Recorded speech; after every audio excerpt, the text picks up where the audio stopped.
There are two points of view on Mariupol under Ukrainian rule. The first one is that Ukraine developed the city and made it awesome. The second one is that Ukraine neglected Mariupol. It had a lot of problems and had no future. And the truth, as usual, is in the middle. If you don't want to watch the full video, Ukraine made a few places look amazing, especially compared to other cities in Ukraine. But in fact, it was made on European money or on money of local steel companies and oligarchs. Also many aesthetic changes were made, like new benches and trash cans everywhere, bus stops, etc. But 95% of the city had not been updated since the Soviet times, which includes critical infrastructure like sewers and roads. Mariupol also had significant problems with the environment. Before going to this video, I want to remind you that this channel is only sponsored by you. So if you want to help me and motivate me to make more videos, you can support me by the link in the description. Let's start from the historical and political context. In 2014, Mariupol rebelled against Ukraine, just as most of Donbass. Ukrainian government, with the help of Nazis from Azov, suppressed the rebellion, committing many war crimes. Few words about the repressions of the pro-Russian population. It wasn't public, people simply disappeared, and Ukrainian media obviously were silent about it. Of course, in 2014 there were billboards asking people to report pro-Russian people to the SBU, but after a few years repressions had calmed down, so it was easy to ignore them. And to make Mariupol citizens loyal, it was necessary to make it the showcase, the model city, to the whole of the Donbass. Donetsk left Ukraine and Mariupol became the biggest city in what remained of the Donetsk Oblast, so the central government allocated more money to Mariupol's budget than it had before 2014. Of course, it wasn't the Ukrainian state who developed Mariupol. Money was given by the European Bank for Reconstruction and Development, by the company Metinvest and by oligarchs like Rinat Akhmetov. For example, all new trolley buses in Mariupol were bought by EBRD. Europe invested 18 million euros in this project. These trolley buses are still operational, by the way. But let's look at the places developed during that period. I've searched and found only 5 places. Freedom Square, the Pier, Veselka Park, Gurovo Park, and the central area between the Freedom Square and Drama Theatre. All of these places are awesome, but unfortunately these are the only places that are awesome. There are dozens of parks in Mariupol and all of them have been neglected since Soviet times. And most of places improved by Ukraine contain a crazy amount of Ukrainian propaganda. Let's look at Freedom Square in the city center, sponsored by Metinvest, a global steel and mining company. These doves symbolize 25 regions of Ukraine. By the way, there were laser projectors, so after dark the square was very beautiful. And there was this mural near the Freedom Square, sponsored by Rinat Akhmetov. This girl is Milana. During the shelling of the eastern quarter of Mariupol, she lost her leg and her mother died. Her mother and grandmother supported Russia, by the way.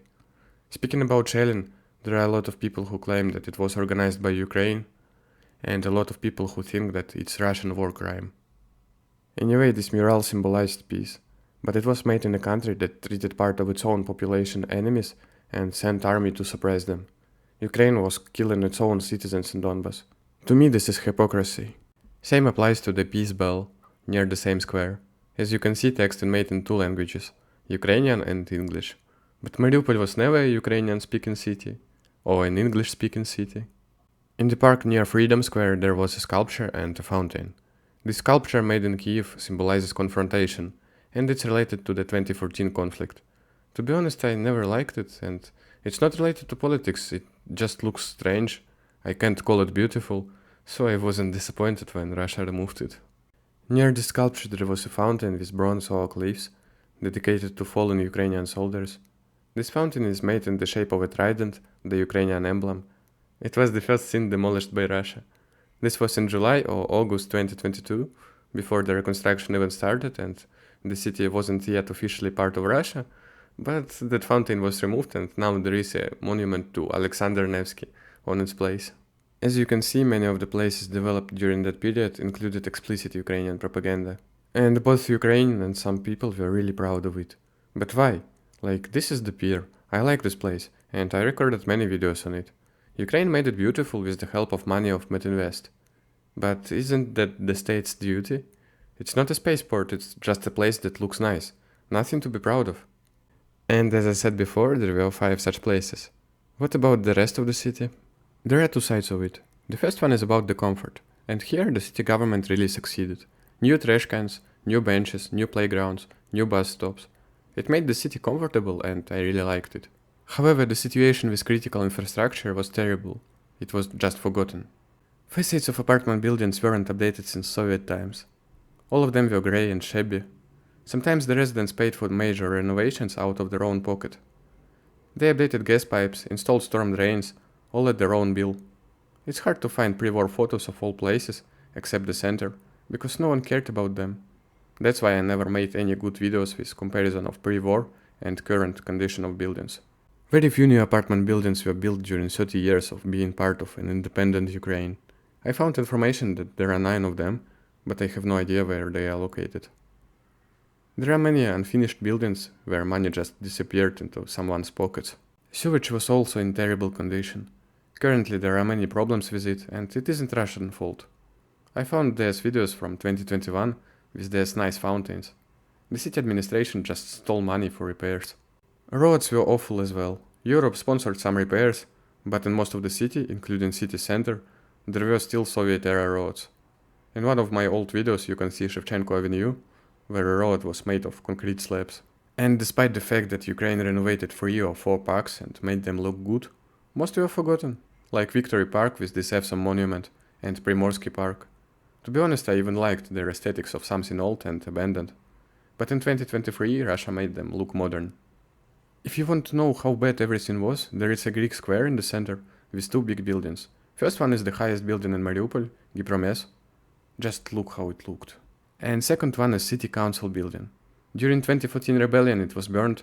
It's still unknown who did it. And what do you think? Ukraine just covered the facade with patriotic posters and symbols. And it stayed in this condition for 5 years, before 2019, when Europe decided to repair it. The money was allocated by the EBRD, and was probably not even stolen. Some interior work has been done before 2022, when the city came under Russian control. Now Russia restoring it, kinda slow comparing to other places, but maybe it will be finally repaired more than 10 years later. Oh, and also the police building in the center of the city, which also was burned during 2014 events. Mariupol police refused to follow Kiev orders and dispersed demonstration on a Victory Day, so National Guard of Ukraine burned policemen alive.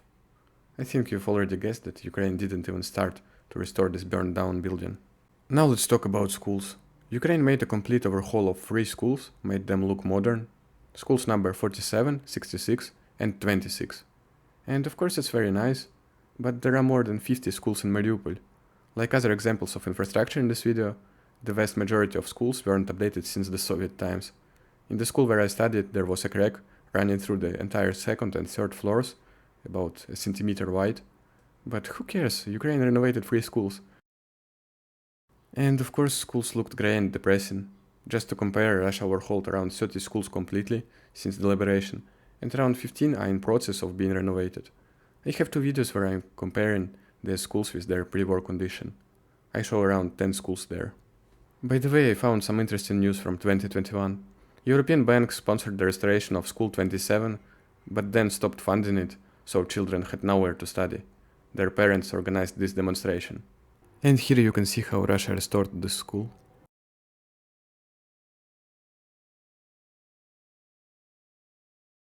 I think that's enough about the city development. I still didn't mention the most important problem of Mariupol, the environment. It was terrible. Mariupol had the most polluted air of any city in Ukraine. As a result, many people had major health problems. The city had 2 big steel plants, Ilyicha and Azovstal, and owners didn't care about purification filters. It's ironic that the owners of the steel plants were from the Metinvest group, owned by Rinat Akhmetov, who sponsored the development of the city. It's funny to see the double think of pro-Ukrainian Mariupol citizens, who said before 2022 that Mariupol is a dirty place, without prospects, and now they are sitting in Europe and saying that it was the best city in Ukraine, which was destroyed by Russia. Now to make a conclusion, let's compare Ukrainian development with Russian. Russia rebuilds most of places equally. Outskirts, western quarters, Levoberezhny district, everything is being developed. Not 5 places, but the whole city. Not 3 schools, but 40 or 50. Not 3 parks, but all of parks. Ukrainian and Western propaganda are claiming that there are only few places being rebuilt for showcase. So funny, as always Ukraine is making an accusation in the mirror.